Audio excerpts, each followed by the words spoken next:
G'day guys, welcome to today's video review of Bloodshot. This was the last movie that I saw in the cinema before the current situation took hold, and now it's going to be released on video on demand Tuesday. And I sincerely hope that this is not the last film I ever get to see at the theatre, as it was an extremely underwhelming experience. Based on the Valiant Comics character of the same name and starring Vin Diesel in the titular role, Bloodshot is basically a cross between RoboCop, the original but minus the fun, and Universal Soldier, once again the original but minus the cool. The IMDb description of this movie is as follows: Ray Garrison, a slain soldier, is reanimated with superpowers. And yep, that's pretty much it. Ray Garrison, played by Vin Diesel, is a soldier who gets killed and then is brought back to life by Dr. Emil Harting, played by Guy Pearce, at his secret lab in Kuala Lumpur. Ray is injected with nanites, which not only give him super strength, but also regenerate any wounds and reconstruct him immediately. There are several other super soldiers at the facility, one being KT, played by the gorgeous Isa Gonzalez from Baby Driver and Hobbs and Shaw, and 3 cardboard cutout others whose names are irrelevant. Vin soon starts having flashback memories of the villain who killed his wife and him, and bursts out into the world against his orders to take revenge. Yep, you've seen this movie before, more than once, but done better. Which is a real shame, as Isa Gonzalez was awesome in Baby Driver, and in this, she is given virtually nothing to do. Guy Pearce, an Australian from Melbourne, is doing an American accent, whilst Toby Kebbell, a Brit, is attempting to do an Australian accent. This annoyed me to no end, the same way the awful Aussie accent attempts by the 2 Brits ruined my enjoyment of the first Pacific Rim movie. If the character required an Aussie accent, there are plenty of Australian actors the same age and just as recognisable that would have happily and easily done the job. But I have to confess, I've never read a Bloodshot comic and was unfamiliar with the lore. I've since researched his origins and I can't find any reference to any of the characters in the movie being characters in the actual source material that it's based on. KT seems to be made up, Guy Pearce's doctor seems to be made up, and all of the villains seem to be made up. As with some of the other movies that I've recently reviewed on this channel, why buy the rights to a franchise that already proved to be popular and then change it? From what I can gather though, the basic origin story is pretty much the same. However, as for someone just watching this for the first time, it was dull, lifeless, derivative, and forgettable. Vin even gets the wisecracking, funny, techo sidekick, who proved to be fairly annoying after about 30 seconds on screen. But it was good to see Guy Pearce, but he pretty much played the same character he did in Iron Man 3. The soldiers all have their own unique abilities due to the fact that they all have different cybernetic enhancements, and there's a lot of CGI and shaky cam, but it all felt very pedestrian, like a throwback to a 90s action movie, but not as good.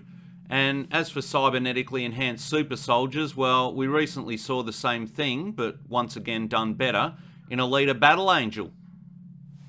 And the music is cliched, predictable, and dated. I wish I could recommend this higher, as it wasn't the worst film I've seen, not even in just this year, but it certainly wasn't great. Based on the current situation facing most people in the world at the moment, this will help kill 2 hours of your time, and you might get a few smirks out of it, but that same amount of time would probably be better spent putting up that shelf that you've been putting off, as it'll be a much more rewarding and memorable accomplishment. So for my rating for Bloodshot is 5 out of 10 stars. Thanks for watching this far. If you don't plan on seeing this film or you don't care about the predictable spoilers, there's not much to cover, but anyone else, you better get out of here now, because here comes the spoiler section.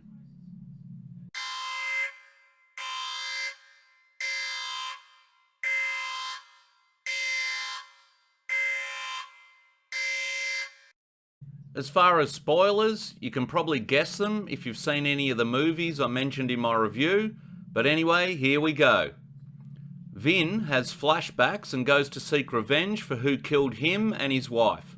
He immediately seems to know that he can now hack into the internet, satellites, and learn to read the manual to fly a plane, Matrix style. He seeks out where the criminal is that he's after, on the other side of the world, and makes a beeline to kill him. He fights his way through wave after wave of goons, but eventually disposes of the man with the fake Aussie accent who killed him and his wife. The super soldier team arrive to retrieve him after he's completed his self-imposed mission, and when back at the lab getting a bloodshot of new nanite blood, get it? Bloodshot? But before they do this, they wipe his mind and then implant the same memory of his wife being killed, but digitally change the face of the killer to a new target. Vin wakes up again and goes through the same initiation as previous and does the same thing and breaks his orders to escape and go get revenge on the person that killed him and his wife. It turns out that Guy Pearce is actually a very bad man and sends Vin to kill his ex-partner.